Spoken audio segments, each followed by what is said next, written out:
Hello दोस्तों, नमस्कार। Dream campus में आपका स्वागत है। दोस्तों, इसके पहले के लेक्चर में हम governance, good governance, citizen charter ये सब चीज़ें हम देख चुके हैं।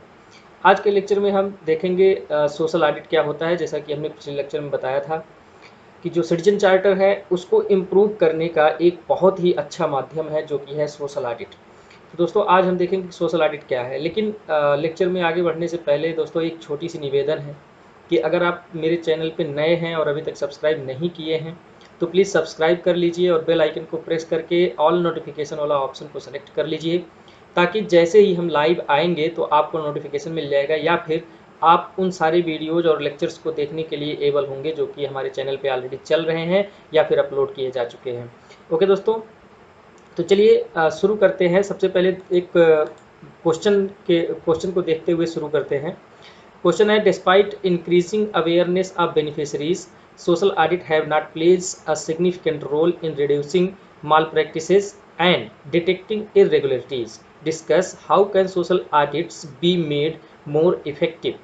दोस्तों, इस क्वेश्चन से ये चीज़ समझ में आ रहा है कि जो हमारा सोशल ऑडिट का प्रोसेस है उसमें कुछ कमियां हैं, कुछ लिमिटेशंस हैं, उसको लिखना है। और जो सोशल ऑडिट का इम्पोर्टेंस है, लास्ट वाले में पूछा है कि discuss how can social audits be made more effective. मतलब ये कि सोशल ऑडिट को कैसे और प्रभावी बनाया जा सकता है, ये चीज़ बताना है। और उसके पहले आपको इसके लिमिटेशंस को बताना है। ठीक है दोस्तों, तो जो लिमिटेशंस हैं वो तो फंडामेंटल चीज़ें हैं, बेसिक चीज़ें हैं। जो आपको वे फॉरवर्ड देना है, जो आपको बताना है कि क्या करना चाहिए, वो सीधा सीधा सेकंड ARC का रिकमेंडेशंस हैं। तो वो हम आज इस लेक्चर में देखने वाले हैं। ओके दोस्तों, तो चलिए शुरू करते हैं। सबसे पहले समझते हैं कि एक्चुअल में सोशल ऑडिट क्या होता है। दोस्तों, सपोज दैट कि ये एक विलेज पंचायत स्कूल है। ठीक है, अभी तक ये बना नहीं है। गवर्नमेंट ने प्रपोज किया है कि हम इस गांव में एक स्कूल बनाने जा रहे हैं। ठीक है, तो उस समय सोशल ऑडिट में क्या किया जाएगा कि ये देखने का प्रयास किया जाएगा कि ये जो स्कूल बनाया जा रहा है, ये जो स्कूल बनाया जा रहा है ये किस लैंड पे बनाया जा रहा है। ठीक है, इसमें कितने पैसे लग रहे हैं। पैसे, खैर सोशल ऑडिट का काम ये नहीं है कि वो ये देखे कि पैसे कितने लग रहे हैं, अभी हम पॉइंट पे आ रहे हैं। सोशल ऑडिट का मतलब ये होता है कि जो ये स्कूल बनेगा, ठीक है दोस्तों, इसका हमारे समाज पर, हमारे रिसोर्सेज पर, हमारे ह्यूमन रिसोर्सेज पर, लेबर रिसोर्सेज पर, और उसके साथ साथ पर्यावरण मतलब इन्वायरमेंट पर क्या इम्पैक्ट पड़ेगा। इन सब चीज़ों को जो असेस करने का प्रोसेस होता है, जो मेजर करने का प्रोसेस होता है, देखने का प्रोसेस होता है कि ये समाज को किस तरह से प्रभावित करेगा, इसको हम बोलते हैं सोशल ऑडिट। और इस पिक्चर में आप देख सकते हैं कि कुछ महिलाएं हैं, वो कुछ इन लोगों को बता रही हैं, और हो सकता है कि वो इसी बारे में बता रही हो कि ये जो पंचायत का स्कूल बनने जा रहा है इससे हमारे बच्चों को क्या क्या फ़ायदा होने वाला है, और उसके साथ साथ हमारे आसपास का जो इन्वायरमेंट है क्या उस पर कोई नेगेटिव इम्पैक्ट तो नहीं पड़ने वाला है, या फिर उस पर कोई पॉजिटिव इम्पैक्ट पड़ने वाला है। दोस्तों, तो साधारण भाषा में यही है कि सोशल ऑडिट एक ऐसा प्रोसेस है कि जो कि गवर्नमेंट के द्वारा कोई डेवलपमेंटल कार्य किया जा रहा है तो उसका समाज पर, हमारे पर्यावरण पर, हमारे वातावरण पर क्या प्रभाव पड़ेगा, इसका जो इवैल्यूएशन है, इसका जो कैलकुलेशन होता है, उसको हम बोलते हैं सोशल ऑडिट। दोस्तों, अगर इसका हम प्रॉपर डेफिनेशन देखें तो प्रॉपर डेफिनेशन ये कहता है कि social audit is a process in which details of resources used by public agency. यहाँ पे देखिए रिसोर्सेज, ठीक है, used by public agency for development initiatives are shared with the people, often through public platform, which allows end users to scrutinize the impact of developmental programs। Okay दोस्तों, सबसे पहले जो चीज़ अभी तक हमने समझा वही चीज़ है कि इसमें ये एक ऐसा प्रोसेस है कि जिसमें ये देखा जाता है कि जो हमारा डेवलपमेंट प्रोग्राम चल रहा है उसका हमारे समाज पर क्या प्रभाव पड़ने वाला है। उसके साथ साथ जो रिसोर्सेज यूज किए जाते हैं पब्लिक एजेंसी के द्वारा वो भी लोगों को बताया जाता है कि हम कितना, हमको लैंड चाहिए, यहाँ पे हमको कितना लेबर चाहिए, यहाँ पे मान लीजिए अगर कोई बिल्डिंग खड़ी करनी है और वहाँ पे कोई पेड़ पौधा है तो कितने पेड़ पौधे हमको काटने पड़ेंगे। ठीक है दोस्तों, ये सब चीज़ें सोशल ऑडिट में देखी जाती हैं। और ये जो मैकेनिज्म है ये लोगों को एक पब्लिक प्लेटफॉर्म, जैसा कि देखिए पब्लिक प्लेटफॉर्म का मतलब ये केवल सोशल मीडिया मीडिया ही नहीं होता है। आप देख सकते हैं कि ग्राम पंचायत में कुछ महिलाएं बैठ करके लोगों को बता रही हैं, तो वो भी एक पब्लिक प्लेटफॉर्म है। ओके दोस्तों, आगे देखते हैं कि social audit serves as an instrument. ठीक है दोस्तों, ये एक इंस्ट्रूमेंट की तरह कार्य करता है, मतलब हथियार की तरह कार्य करता है। Measurement of the social accountability of the organisation, जो भी ऑर्गेनाइजेशन है उसके जो सामाजिक उत्तरदायित्व है, ठीक है दोस्तों, उसको मीजर करने का, उसको मापने का यह एक इंस्ट्रूमेंट है, एक ये हथियार टाइप का आप कह सकते हैं। ठीक है दोस्तों, it gained more significance after 73rd constitutional amendment. कैसे? जो 73वां संविधान संशोधन था उसके द्वारा जो है हमारे यहाँ पंचायती राज इंट्रोड्यूस किया गया, और इसमें ग्राम सभा को कुछ अधिकार दिए गए, ग्राम सभा को कुछ राइट्स दिए गए कि आप अपने एरिया में ये काम कर सकते हैं, या फिर कुछ काम ऐसे हैं जिसको करने के लिए ग्राम सभा का अप्रूवल लेना पड़ेगा। और सबसे बड़ी बात दोस्तों कि जो ग्राम पंचायत लेवल पर गवर्नेंस है उसमें लोगों का पार्टिसिपेशन बहुत ही डायरेक्ट है और बहुत ही ज़्यादा है। ठीक है, वहाँ पे डायरेक्ट गवर्नमेंट एजेंसी से जो भी गांव के लोग हैं, पंचायत के लोग हैं, वो डायरेक्टली इंटरेक्ट करते हैं। तो इसलिए जो सोशल ऑडिट का प्रोसेस है वो और मजबूती से आया है। कब? 73rd जो कॉन्स्टिट्यूशनल अमेंडमेंट हुआ था उसके बाद। दोस्तों आगे बढ़ने से पहले हम ये देख लेते हैं कि जो ऑडिट होता है वो कितने कैटेगरीज का होता है। तो सबसे पहले दोस्तों हम देखते हैं फाइनेंशियल ऑडिट होता है। ठीक है, इसमें क्या होता है कि recording, processing, summarising and reporting of financial data. सीधा आसान भाषा में समझिए कि जो फाइनेंशियल डाटा है वो केवल उसमें ये देखा जाता है कि कितना रुपया पैसा लगा है, कहाँ कहाँ लगा है, और इसमें कोई मिस माल प्रैक्टिस तो नहीं हुआ है, या फिर कोई डेविएशन तो नहीं हुआ है, डाइवर्ट तो नहीं किया गया है पैसे को, कोई लूप होल, कोई लीकेज या इस तरह की चीज़ें तो नहीं हुई हैं। फाइनेंशियल ऑडिट का सिंपल सा मतलब ये होता है। ओके दोस्तों, अगला होता है ऑपरेशनल ऑडिट। ठीक है, अगला होता है ऑपरेशनल ऑडिट। इसमें क्या होता है कि इस्टेब्लिशिंग स्टैंडर्ड्स, मतलब ये जो ऑडिट होता है ये ऑपरेशन लेवल पे होता है, मतलब कि जहाँ पे कार्य हो रहा है वहाँ पे क्या किया जाता है कि इस प्रोसेस के थ्रू ये बनाया जाता है कि एक स्टैंडर्ड, एक मानक सेट किया जाता है सबसे पहले, कि अगर मान लीजिए कोई रोड कंस्ट्रक्ट होना है तो उसकी वो किस क्वालिटी का, किस मानक का रोड बनना चाहिए। तो सबसे पहले ये चीज़ सेट किया जाता है। उसके बाद जो गवर्नमेंट है उसके परफॉर्मेंस को स्टैंडर्ड के अगेंस्ट उसको मेजर किया जाता है कि जो स्टैंडर्ड हमने सेट किया है और जो गवर्नमेंट काम कर रही है ये इस दोनों में मेल है कि नहीं है। फिर उसके बाद examining and analysing deviations from the standard. ठीक है, इसमें ये भी देखा जाता है कि जो मानक हमने सेट किया था और जो गवर्नमेंट काम कर रही है उसमें कितनी भिन्नता है, कितना अलग हट के गवर्नमेंट काम कर रही है। ओके, फिर उसके बाद taking corrective actions and reappraising the standards based on experience. मतलब ये कि हम उसके बाद अगर कोई मान लीजिए फ्लॉज है, कोई डेविएशन है, तो उसमें हम करेक्टिव एक्शंस लेते हैं और फिर से अपने स्टैंडर्ड और बेंचमार्क को कंपेयर करते हैं। किसके द्वारा? अपने अनुभव के द्वारा, कि अभी तक का जो कार्य हुआ है और अब हमने जो करेक्टिव मेजर्स लिए हैं उसके बाद जो कार्य हुआ है, इन दोनों को हम कंपेरिजन करेंगे, फिर देखने की कोशिश करेंगे कि कितना सही और कितना गलत हुआ है, कितना जो पब्लिक एजेंसी है वो कितना इसमें सक्षम रही है इस चीज़ को पूरा करने के लिए। ओके दोस्तों, उसके बाद हम देखते हैं तीसरा है सोशल ऑडिट।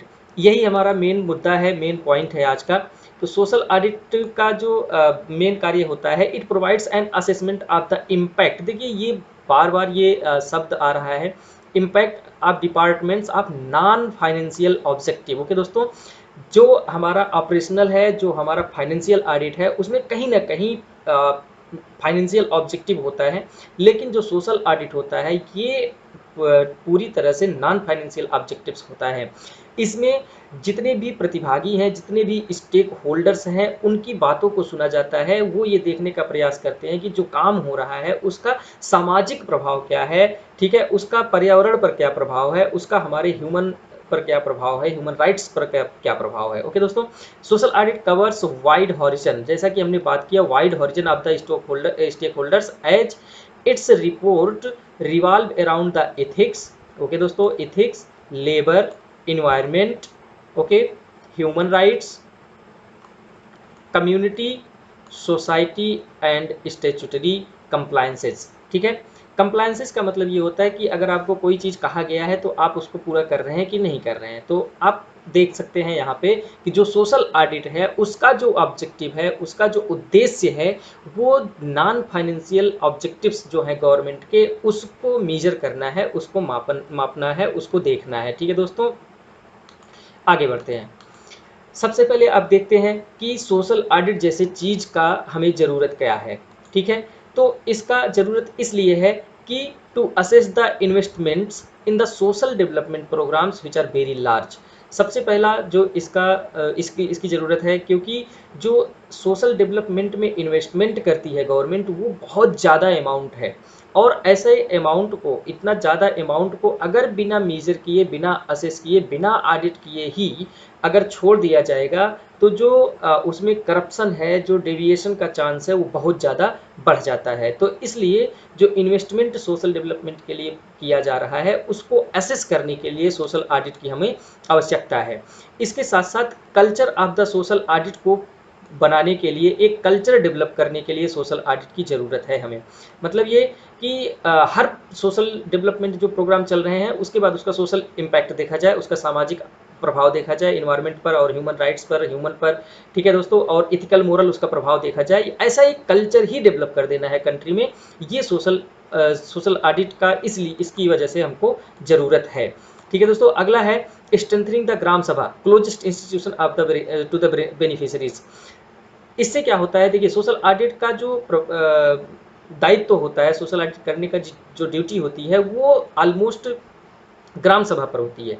ठीक है, देखिए ग्राम सभा को इसलिए दिया गया है क्योंकि जो एजेंसी है, जो पब्लिक बॉडी है, जो कार्य करने वाली है, और जो आम जनता है जिसके लिए कार्य करने वाली है, ठीक है, इसमें ग्राम सभा का कोई डायरेक्ट वेस्टेड इंटरेस्ट नहीं होता है, जिसकी वजह से वो इंडिपेंडेंटली अपना असेसमेंट कर पाता है, मेजरमेंट कर पाता है। ओके दोस्तों, तो सोशल ऑडिट की आवश्यकता इसलिए भी है क्योंकि हमको ग्राम सभा को स्ट्रेंथन बनाना है, जो कि लोगों के बेनिफिशरीज, मतलब जो लोग हैं उनके बहुत ही नज़दीक है, सबसे नज़दीक है।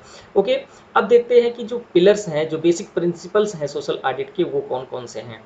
सबसे पहला प्रिंसिपल है मल्टी पर्सपेक्टिव और पॉली वोकल। मतलब ये कि इसमें जितने भी प्रतिभागी हैं उनके सभी के व्यूज़ शामिल होते हैं। मान लीजिए कुछ लोग कह रहे हैं कि नहीं स्कूल बनना चाहिए या डैम बनना चाहिए, कुछ लोग कह रहे हैं कि नहीं डैम नहीं बनना चाहिए, कुछ लोग कह रहे हैं कि इससे पर्यावरण को हानि होगी, कुछ लोग कह रहे हैं कि नहीं इससे पर्यावरण और शुद्ध होगा।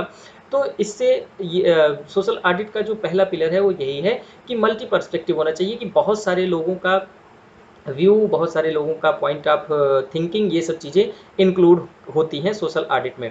उसके बाद कंप्रीहेंसिव, मतलब ये कि वाइडर होना चाहिए, ये नहीं कि बस खाली डैम बन रहा है तो उसमें केवल यही देखो कि जो लोग वहाँ से माइग्रेट करेंगे या फिर जितना लैंड वहाँ पे सबमर्ज हो जाएगा वाटर से, केवल उसी के बारे में बात न करके इसको कंप्रीहेंसिव बनाओ कि इसका सोशल, मोरल, इथिकल और जो भी इन्वायरमेंटल और जो भी प्रभाव है वो सारी प्रभावों को इसमें इंक्लूड किया जाए।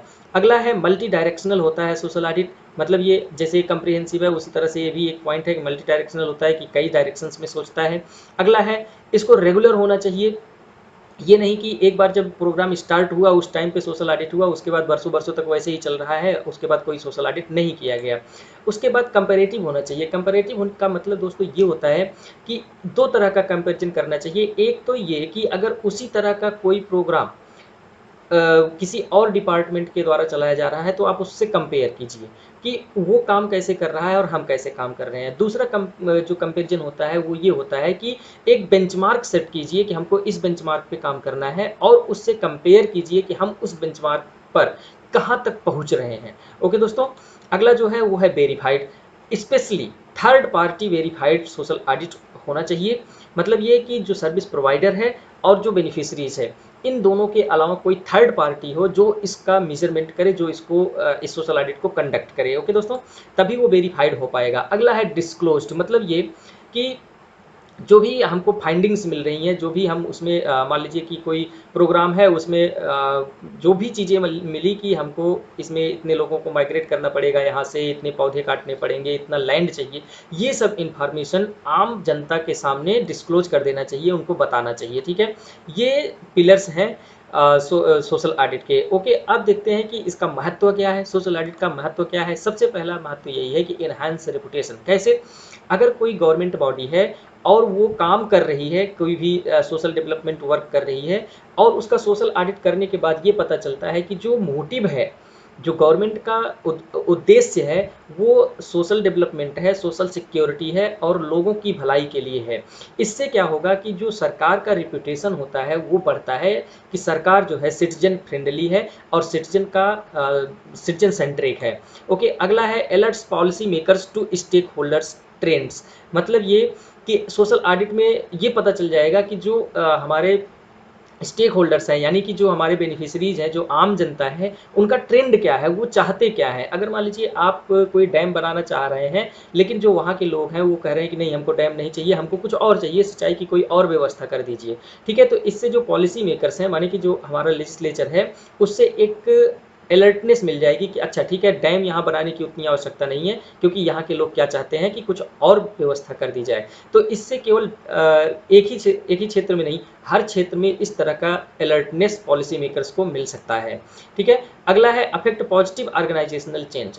जब भी सोशल ऑडिट में कोई कमी पाई जाएगी तो उसको जब आप पब्लिक बॉडी को बताएंगे, गवर्नमेंट को बताएंगे, तो गवर्नमेंट उसी के अनुसार अपने आप को चेंज करने की कोशिश करेगी, और ये जो चेंज होगा ये पॉजिटिव सकारात्मक चेंज होगा पब्लिक ऑर्गेनाइजेशन में। ओके दोस्तों, अगला है enhance confidence in social audit. Obviously कि अगर जो सोशल ऑडिट है वो प्रॉपर किया जाएगा, रेगुलर किया जाएगा, कंप्रीहेंसिवली किया जाएगा, थर्ड पार्टी से करवाया जाएगा, तो जो कॉन्फिडेंस है लोगों का सोशल ऑडिट में वो बढ़ेगा, उसमें उनका विश्वास बढ़ेगा। अगला जो है assist in reorienting and refocusing priorities. Suppose that कि कोई गवर्नमेंट है और वो किसी क्षेत्र में स्कूल बनाना चाहती है, लेकिन वहाँ पे बहुत सारे स्कूल पहले से ही हैं या आसपास में शिक्षा की व्यवस्था अवेलेबल है, तो इससे जो गवर्नमेंट होगी उसको सोशल ऑडिट करवा के ये पता चल जाएगा कि अच्छा ठीक है, यहाँ पे स्कूल बनाने की जो हम सोच रहे हैं इसकी बहुत ज़्यादा ज़रूरत नहीं है, लेट्स डू समथिंग एल्स। ठीक है दोस्तों, तो वो अपनी प्रायोरिटीज़ को चेंज करेगा, स्कूल की जगह वो कोई और काम करने की कोशिश करेगा। अगला है इम्प्रूव अकाउंटेबिलिटी। ऑब्वियसली जब कोई आपसे प्रश्न और उत्तर करने वाला होगा तो आपका जो जवाबदेहिता होगा, जो आपकी अकाउंटेबिलिटी होगी, उसमें इम्प्रूवमेंट आएगा, क्योंकि आपको ये एक भय होगा कि अगर हम इसको मनमानी ढंग से करेंगे तो सोशल ऑडिट होगा, तो उसमें हमको जवाब देना पड़ेगा लोगों को। ठीक है दोस्तों, अगला हम देखते हैं जो सोशल ऑडिट का लिमिटेशंस हैं। इतना बढ़िया बढ़िया चीज़ हमने ये सब सारी चीज़ें देख ली है, लेकिन सोशल ऑडिट के लिमिटेशन क्या क्या है अब इसको देखते हैं। सबसे पहले ये देखते हैं कि covers only certain selected aspects. मतलब ये कि अगर डैम बन रहा है तो उसमें केवल कुछ ही चीज़ों पे हम बात करते हैं, या तो हम इन्वायरमेंट पे बात कर लेते हैं, बहुत ज़्यादा बढ़ते हैं तो जो वहाँ पे माइग्रेट करने वाले हैं, जो डिस्प्लेस होने वाले हैं, हम उनकी बात कर देते हैं। इसके अलावा वहाँ पे लेबर का क्या सिचुएशन होगा, आगे भविष्य में क्या समस्याएं आने वाली हैं, ये सब चीज़ों पे हम बहुत ज़्यादा ध्यान नहीं देते हैं। कुछ ही चीज़ों पे फोकस करके एक दो चीज़ों पे हम सोशल ऑडिट कर देते हैं। ये most important and first limitation of the social audit. दूसरा है often sporadic and ad hoc. Sporadic मतलब होता है कि छिटपुट, मतलब कि कभी किए कभी नहीं किए, या फिर वो एडहॉक होता है, मतलब कि कुछ समय के लिए उसको इस्टेब्लिश किया गया, चलिए ठीक है आप अगले 3 महीने तक सोशल ऑडिट कर दीजिए, फिर उसके बाद वो बंद हो गया। ठीक है, तो ऑफनली ये देखा गया है कि जो सोशल ऑडिट है वो स्पोरेडिक है और एडहॉक है।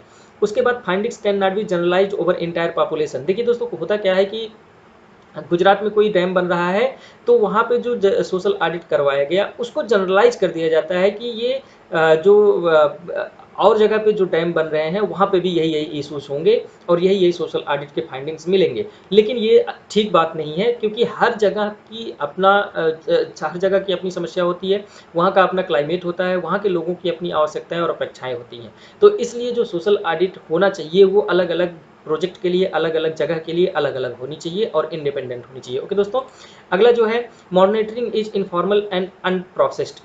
इनफॉर्मल एंड अनप्रोसेस्ड का मतलब ये हुआ कि जो भी हम मॉनिटरिंग कर रहे हैं वो कोई एक प्रॉपर मैनर में नहीं कर रहे हैं, ठीक है। उसके बाद जो भी उसमें फाइंडिंग्स मिल रही हैं वो अनप्रोसेस्ड हैं, मतलब कि ऐसे ही आम घास की तरह उसको लिख के भेज दिया गया। जबकि देखिए कोई भी फाइंडिंग होती है, कोई भी डाटा होता है, उसको कलेक्ट करने के बाद उसको प्रोसेस करना पड़ता है कि उसको अच्छी तरह से लिखा जाए, ऐसे लैंग्वेज में बताया जाए कि लोगों को समझ में आए, पब्लिक बॉडी को समझ में आए, आम जनता को समझ में आए। लेकिन जो सोशल ऑडिट है वो इस टाइम पे अनप्रोसेस्ड ही होता है, रॉ टाइप का होता है कि हाँ बस कर दिए तो कर दिए, बात खत्म, हमारी ड्यूटी खत्म। ओके दोस्तों, अगला है approach of auditing is non holistic. वापस से वही चीज़ है कि होलिस्टिक नहीं है, सारे स्टेक होल्डर्स की बातों को सुना नहीं जाता है, कुछ ही लोग सेलेक्टेड लोगों की बातों को सुन करके इसको बना दिया जाता है, तो ये नॉन होलिस्टिक टाइप का है। एब्सेंस ऑफ ट्रेंड ऑडिटर्स, ये एक सबसे बड़ी लिमिटेशन है सोशल ऑडिट में। ग्राम सभा लेवल पर दोस्तों ऐसे एक्सपर्ट्स की प्राप्ति नहीं होती है, ऐसे एक्सपर्ट नहीं होते हैं वहाँ पे कि जो उनको सोशल ऑडिट के नुआंसेस पता हों, जो उनके छोटी छोटी बारीकियों को जानते हों। ऐसे सोशल ऑडिटर्स की हमारे यहाँ बहुत कमी है, इसलिए सोशल ऑडिट प्रॉपर मैनर में नहीं हो पाता है। अगला है lack of action on audit reports and funding. जो भी फाइंडिंग हुई, जो भी रिपोर्ट आई, वो बस्ते पे रख दिया जाता है रेड टेप बांध करके, ठीक है।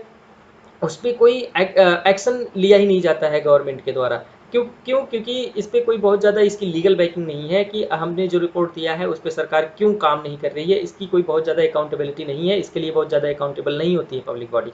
इसलिए जो फाइंडिंग्स होती हैं, जो मिलती भी हैं कि अच्छा ये कमियां हैं, उस पर एक्शन ही नहीं लिया जाता है। ओके दोस्तों, अगला जो है individual programmes present their own unique challenges. जैसे हमने देखा कि एक प्रोग्राम एक जगह पे चल रहा है, वही प्रोग्राम दूसरी जगह पे चल रहा है, तो दोनों का जो सोशल ऑडिट होगा वो डिफरेंट होगा, दोनों की जो फाइंडिंग्स होगी वो डिफरेंट होगी।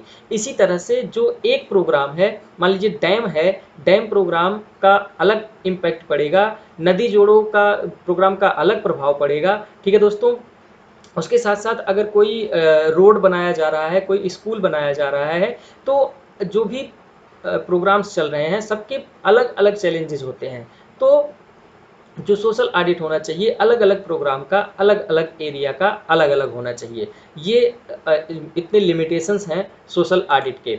उसके बाद देखते हैं दोस्तों कि जो इसका वे फॉरवर्ड है, आगे इसको कैसे सही किया जा सकता है। जैसा कि हमने क्वेश्चन में देखा था कि क्वेश्चन में पूछा गया था कि कैसे हम सोशल ऑडिट को और इफेक्टिव बना सकते हैं, ठीक है दोस्तों। तो इसमें सबसे पहले जो सेकंड ARC का रिकमेंडेशन है वो ये कहता है कि improve awareness of the public and gram sabha about their rights and duties. दोस्तों राइट्स एंड ड्यूटीज़ के बारे में हम right from the first lecture हम लोग बात कर रहे हैं, ठीक है दोस्तों। अगर किसी भी बेनिफिशरीज को, ग्राम सभा को, उसके अधिकारों का और ड्यूटी दोनों अगर उसको पता होगा, तभी वो सोशल ऑडिट में अपना योगदान दे पाएगा, तभी वो समझ पाएगा कि क्या चीज़ें उसके लिए बनाई गई हैं और इसमें उसके क्या क्या ड्यूटीज़ होंगे, ठीक है दोस्तों। तो राइट्स एंड जो ड्यूटीज़ हैं, अगर इसके बारे में लोगों को अवेयर किया जाएगा तो जो सोशल ऑडिट का प्रोसेस है वो और स्ट्रांग हो सकता है और इन्हांस हो जाएगा, ठीक है, इफेक्टिव हो सकता है। Institutional capacity of Panchayati Raj institution have to be increased. Panchayati Raj institutions जो भी, मतलब साधारण भाषा में कि जो ग्राम सभा है, उनका जो संस्थागत जो क्षमताएं है उसको और बढ़ाने की ज़रूरत है, ठीक है। अभी क्या है कि बस हाँ प्रधानी है, लोग पंचायत में हैं, प्रधान है, लेकिन उसका कोई बहुत ज़्यादा प्रभावी तरीका, प्रभावी इम्पैक्ट हमको दिखने को नहीं मिलता है कि उनके पास एक्चुअल में क्या क्या पावर्स हैं, ठीक है। अगला है media need to be more and more development oriented. मतलब ये है कि मीडिया को ये सोचना चाहिए कि जो भी प्रोग्राम गवर्नमेंट चला रही है, देखिए क्या है कि कोई सोशल ऑडिट किया जा रहा है, कोई फाइंडिंग्स पाई जा रही है, तो वो तो एक ऑफिशियल प्रोसेस है, लोग गए उसको मॉनिटर किए, उसमें जो भी फाइंडिंग्स आई उसको लिख के उसको गवर्नमेंट को सबमिट कर दिए।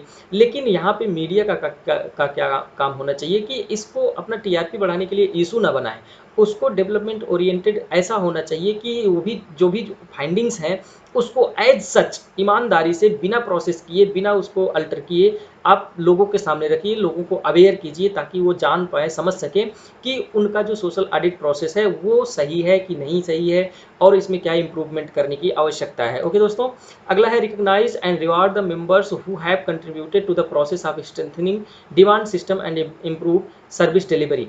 ऐसे लोगों को रिकॉग्नाइज कीजिए, ऐसे मेंबर्स को रिकॉग्नाइज कीजिए कि जो पॉजिटिव चेंज में, मतलब सोशल ऑडिट करने में और उसके प्रोसेस को मजबूत करने में, उसके साथ साथ जो सर्विस डिलीवरी प्रोसेस है उसको इम्प्रूव करने में जो सकारात्मक योगदान निभा रहे हैं, ऐसे लोगों को आप आइडेंटिफाई कीजिए और उनको रिवार्ड दीजिए उनके योगदान के लिए। ऐसा सेकंड ARC का रिकमेंडेशन है, जिससे सोशल ऑडिट प्रोसेस हमारा और इफेक्टिव हो सकता है। ओके दोस्तों, अगला है support may be provided to the committed and competent NGOs, ठीक है, to play the catalytic role including conducting social audit. ऐसे NGOs को आप आइडेंटिफाई कीजिए जो कि सोशल ऑडिट में अपना इंपॉर्टेंट रोल प्ले कर रहे हैं, और उनको सपोर्ट दीजिए कि अगर मान लीजिए कोई उनको फाइनेंशियल सपोर्ट चाहिए या ह्यूमन रिसोर्स सपोर्ट चाहिए, तो ऐसे उनको सपोर्ट दीजिए ताकि अच्छा सोशल ऑडिट और इफेक्टिव या प्रभावी सोशल ऑडिट किया जा सके।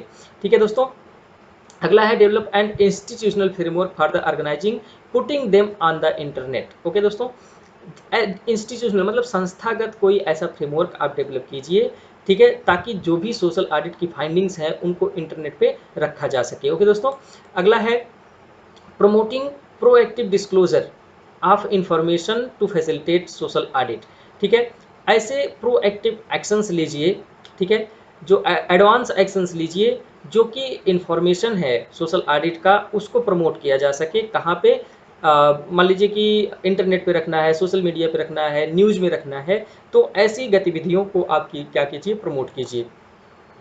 दोस्तों, सोशल ऑडिट का जो प्रोग्राम है इसको और इन्हांस करने के लिए सेकंड ARC कहती है कि हमको ई गवर्नेंस की ज़रूरत है। ठीक है दोस्तों, जैसा कि हमने कल वाले लेक्चर में भी हमने बात किया था, जो सिटीजन चार्टर है उसको और इम्प्रूव करने के लिए हमको सोशल ऑडिट और ई गवर्नेंस की आवश्यकता पड़ती है। हम सोशल ऑडिट और ई गवर्नेंस के माध्यम से जो हमारा सिटीजन चार्टर है उसको हम और प्रभावी और इफेक्टिव बना सकते हैं। आज हमने देखा कि सोशल ऑडिट क्या होता है और उसके लिमिटेशंस क्या क्या हैं, और जो सेकंड ARC का रिकमेंडेशंस है वे फॉरवर्ड में उसको हमने देख लिया। दोस्तों, जो सोशल ऑडिट है इस प्रोसेस को और स्ट्रॉन्ग बनाने के लिए और इफेक्टिव बनाने के लिए हमको ICT की ज़रूरत पड़ती है, इंफॉर्मेशन एंड कम्युनिकेशन टेक्नोलॉजी की ज़रूरत पड़ती है, जिसका मतलब ये होता है कि ई गवर्नेंस। ठीक है, ई गवर्नेंस का सीधा सा मतलब ये होता है कि inclusion of ICT in the governance.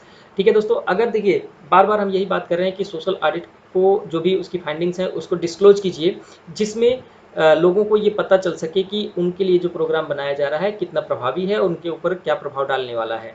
ठीक है दोस्तों, ये चीज़ें और आसान हो जाएंगी अगर इसको हम सोशल मीडिया और इंटरनेट के माध्यम से करें। तो इसके लिए हमको ई गवर्नेंस की आवश्यकता है, मतलब अपने गवर्नेंस में हमको इंफॉर्मेशन एंड कम्युनिकेशन टेक्नोलॉजी को इंक्लूड करने की आवश्यकता है। तो दोस्तों, जो अगला हमारा लेक्चर होगा वो ई गवर्नेंस पे बेस्ड होगा, बहुत ही छोटा सा टॉपिक है। ठीक है, मैं आज ही करने वाला था लेकिन आज ये पॉसिबल नहीं है क्योंकि ऑलरेडी ये वीडियो काफ़ी लंबा हो जाएगा, ये लेक्चर काफ़ी लंबा हो जाएगा, इसलिए इसको हम अगले लेक्चर में देखेंगे। दोस्तों, क्लास को एंड करने से पहले हम आपसे एक बार फिर से निवेदन करेंगे कि आप अगर हमारे चैनल पर नए हैं और अभी तक सब्सक्राइब नहीं किए हैं तो इसको प्लीज़ सब्सक्राइब कर लीजिए, बेल आइकन को प्रेस कर लीजिए, ऑल नोटिफिकेशंस को सेलेक्ट कर लीजिए ताकि हमारे सारे लेक्चर्स और नोटिफिकेशन आपको मिलते रहें। दोस्तों, इसके अलावा हमारे चैनल पे इस टाइम APFO के लिए इकोनॉमिक्स, हिस्ट्री, मैथमेटिक्स और रीजनिंग का क्लास चल रहा है।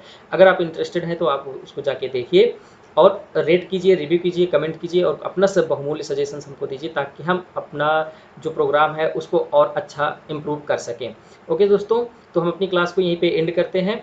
Okay, thank you so much for watching this video. We will meet again in the next lecture.